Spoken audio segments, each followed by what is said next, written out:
आणि प्राईम टाइमच्या सुरुवातीला अत्यंत महत्त्वाची आणि मोठी बातमी, दिशा सालियन प्रकरणाची पुन्हा चौकशी करा अशी मागणी करत दिशाचे वडील सतीश सालियन यांनी हायकोर्टात धाव घेतलेली आहे। दिशावर सामूहिक अत्याचार करून तिची हत्या केल्याचा आरोप देखील त्यांनी केलाय। आदित्य ठाकरे, सूरज पांचोली आणि दीनो मोरियावर हा आरोप त्यांनी केलेला आहे, तर किशोरी पेडणेकरांनी पोलिसांवर दबाव टाकल्याचा आरोप देखील त्यांनी केलाय।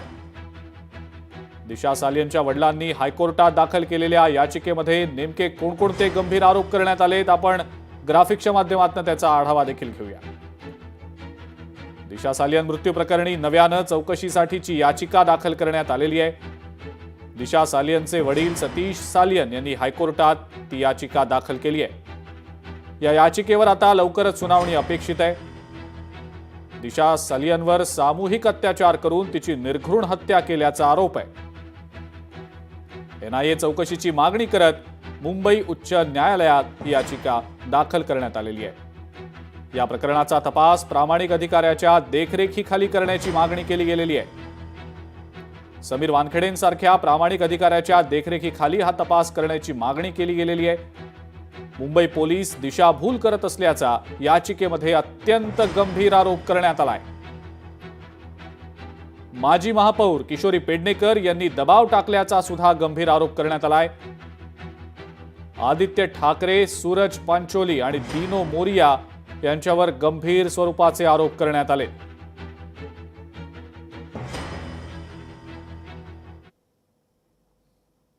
तेव्हाच्या सीएम मुख्यमंत्र्यांच्या मुलाला वाचवण्यासाठी काय काय करण्यात आलं याची स्पष्ट भूमिका आता दिशा सालियनच्या वडिलांनीच सांगितलेलं आहे। आता आमच्यावर खोटारडेपणाचा आरोप करणारे, आदित्य ठाकरेला वाचवणारे आता काय बोलणार? आता कुठल्या तोंडाने थोबाड उघडणार? एका बिचारी साधी मुलीला जी आपलं स्वप्न पूर्ण करण्यासाठी मुंबईला आलेली, त्या लोकांना यांनी सामूहिक बलात्कार करून तिचा हत्या केला असा आरोप आता थेट तिच्या वडिलांनी केलेला आहे। आता आदित्य ठाकरेंनी थोबाड उघडावं, सत्य सांगावं। तुमची हिंमत असेल तर आज पण तू सत्य सांगण्याची हिंमत त्यांनी करावं असं मी मागणी करेन।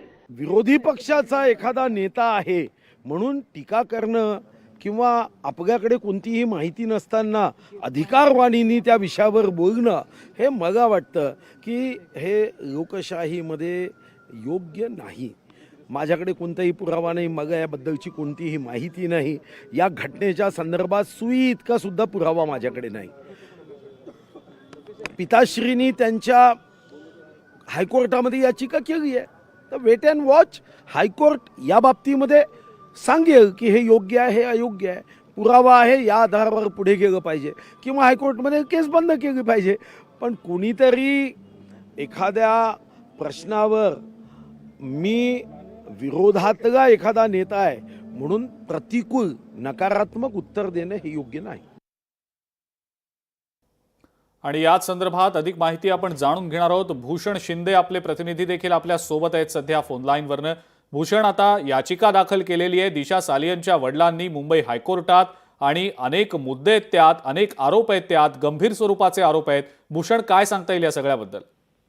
नक्कीच अजिंक्य, दिशा सालियन मृत्यू प्रकरणी पुन्हा एकदा चौकशी व्हावी अशी याचिका दिशाचे वडील सतीश सालियन यांनी दाखल केलेली आहे। मुंबई उच्च न्यायालयात ही याचिका दाखल केलेली आहे आणि एकंदर या संपूर्ण प्रकरणाची सुनावणी सुद्धा होणार आहे। मात्र या संपूर्ण खटल्यामध्ये, या संपूर्ण याचिकेमध्ये अत्यंत महत्त्वाची धक्कादायक माहिती दिलेली आहे। याच्यामध्ये आदित्य ठाकरे, त्यानंतर पंचोली आणि दीनो मोरिया या तिघांवरती गंभीर आरोप केलेले आहेत। त्यासोबतच तत्कालीन माजी महापौर किशोरी पेडणेकर यांच्यावर देखील दबाव टाकल्याचा आरोप केलेला आहे। ठीक आहे भूषण, थांबवतोय तुला काही क्षणांसाठी। आपल्या सोबत सध्या शिवसेनेच्या नेत्या शीतल म्हात्रे देखील जोडल्या गेलेल्या आहेत। शीतलताई, खूप मोठी ही बातमी आहे आणि अत्यंत गंभीर स्वरूपाचे आरोप आता दिशा सालियन च्या वडिलांनीच याचिकेद्वारे केलेले आहेत आणि अनेक आरोप गेले काही दिवस सातत्याने केले जात होते। हे प्रकरण ज्या वेळेला घडलं त्यानंतर सातत्याने याबद्दल बोललं गेलं होतं, मात्र आता तर दिशा सालियनच्या वडिलांनीच थेट याचिकाच केली आहे कोर्टात। आपली पहिली प्रतिक्रिया या संदर्भातली? नक्कीच मला असं वाटतं की राणेजी आणि त्याचप्रमाणे नितेश राणे, त्याचप्रमाणे अर्णव गोस्वामी हे यांनी जे आरोप केलेले आहेत आणि भाजपचे अनेक नेते जे आरोप करत होतात त्यात कुठेतरी तथ्य आहे असं दिसतंय आणि लवकरच त्याची सुनावणी होईल. आणि ह्याच्यामध्ये सगळ्यात धक्कादायक म्हणजे माजी महापौर किशोरी पेडणेकर यांचं आलेलं नाव. मी तुम्हाला खरंच आज सांगू इच्छिते की जेव्हा आम्ही त्या पक्षामध्ये होतो तेव्हा या विषयावर कोणीही बोलायचं नाही असं आम्हाला सांगण्यात आलं होतं. ते का सांगण्यात आलं होतं कारण तेव्हा तिथेही मी प्रवक्ता होती. त्यामुळे या विषयावर तुम्ही कोणीही बोलायचं नाही अशी आम्हाला सक्त ताकीद देण्यात आली होती. ती का देण्यात आली होती याचं कारण आता मला वाटतं समोर येईल.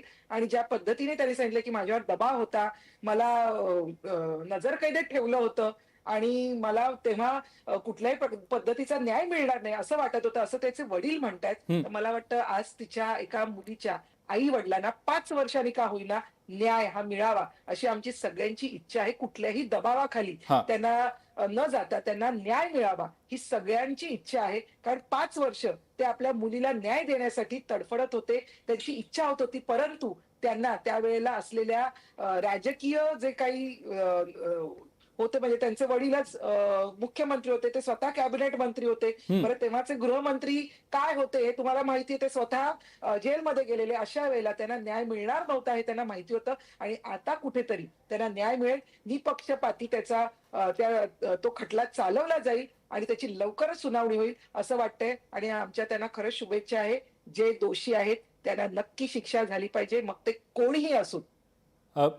शीतलताई, मग खूप गंभीर तर आरोप आहेत, मात्र मोठमोठी नावं आहेत त्यामध्ये आणि ज्या नावांबद्दल सातत्यानं बोललं जात होतं म्हणजे आदित्य ठाकरेंचं नाव आहे, सूरज पांचोली, दिनो मोरिया, ही सगळी मोठी नावं आहेत. आणि या नावांच्या अनुषंगानं जर आरोप होत असतील आणि त्याविषयी तुम्ही जसं म्हणालात की नितेश राणे देखील सातत्यानं बोलत होते, इतरही अनेक लोक होते की जे बोलत होते आणि हे प्रकरण दाबलं जातंय सातत्यानं याविषयी बोललं जात होतं.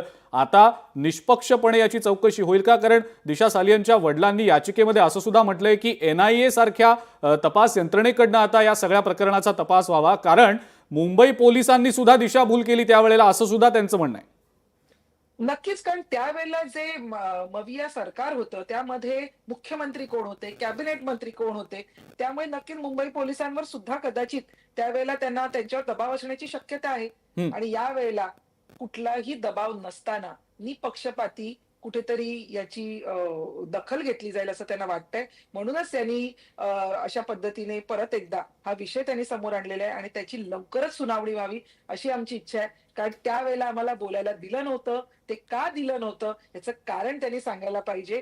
उबाठाने तेव्हा सांगायला पाहिजे की तेव्हाच्या प्रवक्त्यांना या विषयावर बोलायची बंदी करण्यात आली होती. आणि किशोरी पेडणेकर यांचा याच्यामध्ये काय रोल आहे हे नक्कीच स्पष्ट होईल. आणि यांचे खरे चेहरे आणि यांची ज्या पद्धतीने ते दाखवतायत की आम्ही किती व्यवस्थितपणे वागत होतो आणि आम्ही याचे किती निपक्षपाती चौकशी केली हे न करता त्यांनी कशा पद्धतीने सुडाचं राजकारण केलं हे लोकांच्या समोर यावं. त्यांचे मुखवटे हे टराटरा फाटले जावेत आणि त्यांचा खरा चेहरा हा जनतेला दिसावा. ठीक आहे, म्हणजे या प्रकरणाच्या आता जसजशा सुनावणी होतील तसतसे अनेक पैलू समोर येतील. खरं काय, नेमकं काय दडपलं गेलं होतं किंवा प्रकरण काय दाबलं गेलं होतं त्याबद्दलच्या देखील अनेक गोष्टी समोर येतीलच. शीतलताई, खूप खूप धन्यवाद. आपण लोकशाही मराठीशी बोललात आणि प्रतिक्रिया दिलीत त्याबद्दल. आपल्या सोबत सध्या अयोध्या पौळ पाटील देखील आहेत, त्यांची या संदर्भातली प्रतिक्रिया आपण जाणून घेऊया.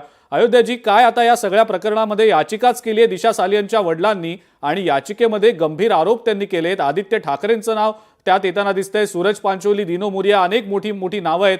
किशोरी पेडणेकरांनी सुद्धा दबाव टाकला, दिशाभूल केली, अनेक गंभीर आरोप केलेले आहेत. पहिली प्रतिक्रिया आपली या संदर्भातली.